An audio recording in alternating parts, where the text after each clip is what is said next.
Hello, YouTubers.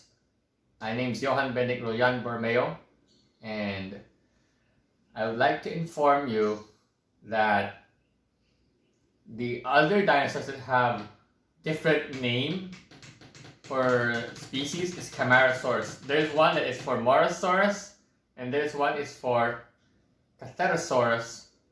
There's one that is for another genus of Camarasaur, which is important to note because it would be an interesting discussion on how to determine these dinosaurs, how to brand different species, because it's just about being open about them, and it would be important to have these known just for interest purposes, and it would be an interesting insight because this is very important for Jurassic dinosaurs as well. So to be clear, it would be a big help to know about this more often. And this would be a great expansion of the dinosaur knowledge. Because the original Camarasaurus is Camarasaurus supremus, not the other species smaller than 23 meters or 76 feet 8 inches or 75 feet. That's what I'm trying to point out. Because to say, it would be one of the most interesting things to note about the dinosaurs. And it would be helpful that we know more genuses. Because when I read the genera on Wikipedia, it would be helpful to inform the general public about these things. It would be helpful.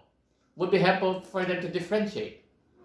And this is just for, as I said, informative purposes.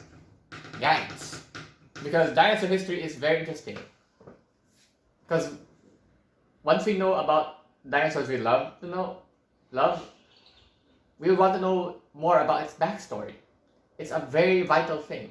It's like a very foundational thing to understand how these dinosaurs came to be known as these names, like Camarasaurus, Morosaurus, Triceratops, Uintasaurus, Dinosaurus, Apatosaurus, Diplodocus. It would be a helpful insight. Wait, the other species of Camarasaurus were actually synonymized with the Uintasaurus and Caulodon. For there's only like the OG Camarasaurus and the Morosaurus as the main ones. And that also applies for Thescelosaurus.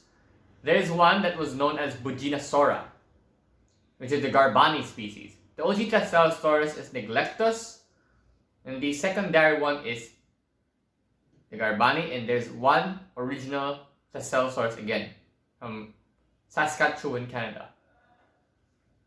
That's what I want to let you know. That's how I can brand certain dinosaurs in merchandise. Based on studying the species of a certain genus, not just lump it to a specific genus alone, and not giving diversity. Because I want to inform how it should be done. Because honestly, it would be helpful to deal with this in a sensible manner.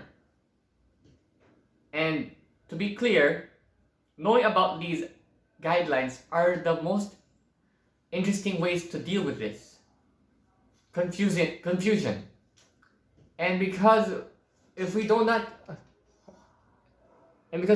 clear the things, it would be hard for the audience to learn. I know many people can look up online, but if they want to listen, if they're more of listeners, we should try to clear this up with them. So it would be more proper and avoid misunderstandings about this. Because nowadays, dinosaurs are being generalized in that sense that it's hard to inform the public now. I mean, these records are very helpful and would enrich their dinosaur knowledge. It's just enriching because it would help them differentiate, not get confused. Because I really want my viewers to be more understanding about this, how to understand, how to be clear about this. I'm just thinking about the well-being of my viewers, of how to differentiate these dinosaurs for dinosaur fans who want to know better, want to know the background of these things. Because knowing the background of a certain dinosaur is important.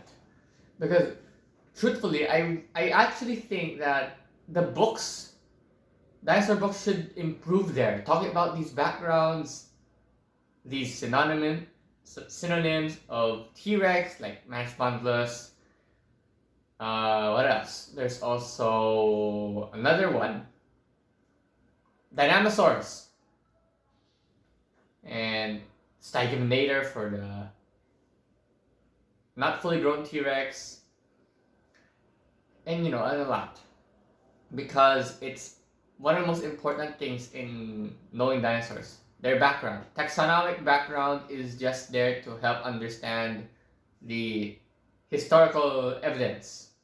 Because nowadays nobody's doing anything about it much to media.